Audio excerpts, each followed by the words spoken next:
a cock 45 here, you happen to be looking at a 45. It is a Colt single action 45 Colt made in 1884, an old baby, and it has a black powder frame. And that's what we're doing today. We're going to do a basics video on what it means when someone talks about a cartridge revolver having a black powder frame. Now, forget about percussion revolvers. We're not talking about those, the old cap and balls. We're talking about actual cartridge guns. This gun was made in the 1880s, and then of course this one was made in the 1990s. So there's about 110 years separating these two guns. They are the same gun essentially, Colt Single Action Army and 45 Colt. So we'll take a look at the difference. It's essentially, the one way you can tell if it has a black powder frame is the screw right there. As that screw was in all the Colt Single Action Armies until the 1890s. And that indicates that you must take that out, for one thing, or loosen it before you can take the cylinder out. And let me show you here. I'll go ahead and we're not going to disassemble too much here. And of course, we've checked these guns about 8 times. Remember how you check a Colt single action, an old style action. Okay, so let's turn that screw. I forget whether I need to take it all the way out. Well, let's try it without taking it all the way. And half cock, pull out the base pin, and open the loading gate, and yep, there it goes. I took it out enough. So that is a retainer pin, basically a retainer screw that slips right up into that little notch and holds the base pin in. So it looks inconvenient. If you've ever looked at these guns, well, I'll leave it apart for a second. If you've ever looked at these guns, you might think, oh man, I need a screwdriver to take the cylinder out. It's not that big a deal. As you can see, this one has a different operation. Half cock, she's unloaded.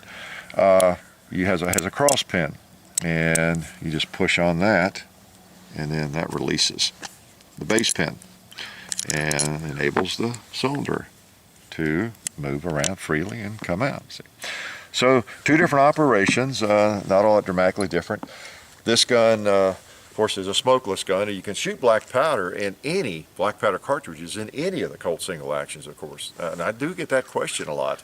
The new Ubertis, the Cimarron, whatever, whoever makes the gun, U.S. Firearms, doesn't matter. Black powder is lower pressure, and you can fire it in any of them. It's going to be messy, but it will work.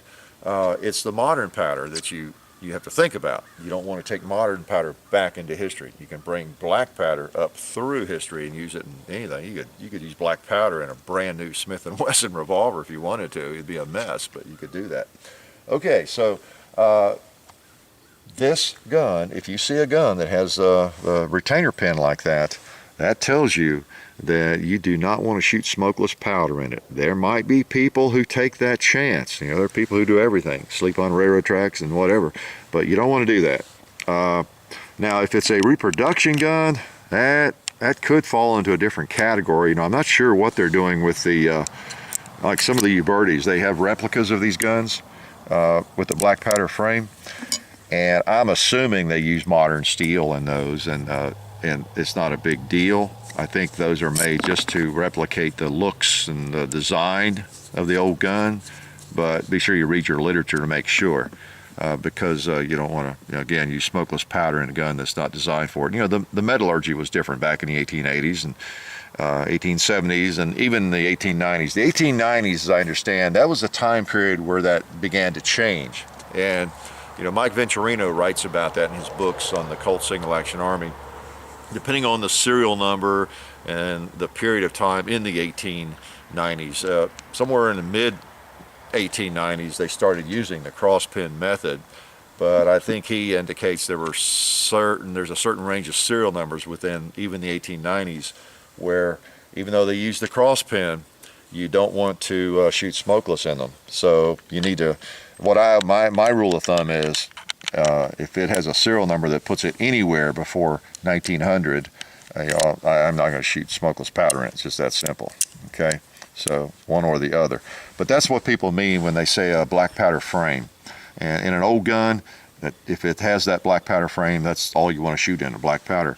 If it's a newer gun, a replica, it might have the black powder frame, and again, it's probably okay to shoot modern cartridges on it. Because I know you get some of the companies, Uberti and others, make the open top guns and the cartridge conversion guns, which actually were made in I guess the 1860s, late and early 1870s, definitely in the black powder era. But you know, those are made to shoot regular modern 45 Colt cartridges or whatever the caliber might be. So it's probably okay in any of those new ones. Just read the literature. But whenever you have an old one, make certain that you shoot nothing but black powder cartridges in it to be safe. Okay, and this is an old baby, lots of character, beautiful old gun.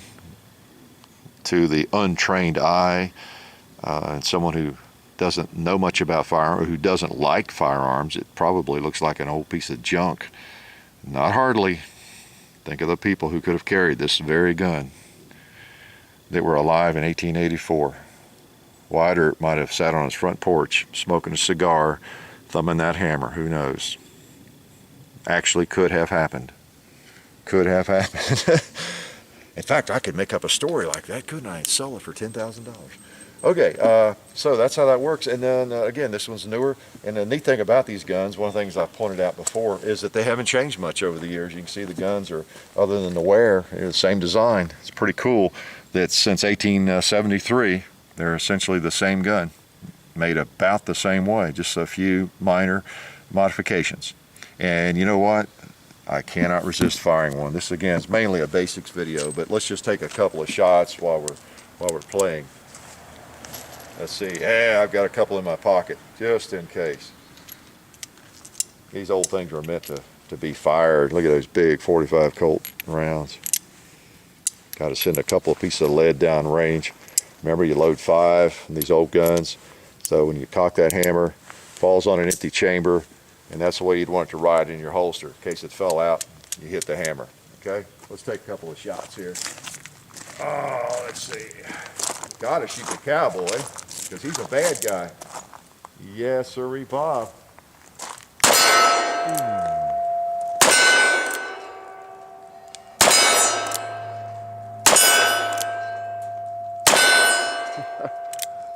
Did he fire 5 or did he fire 6? Click. I think he fired 5. So, coming to you from the Hickok 45 compound with a piece of history and one of my favorite guns. As you already know, life is really good.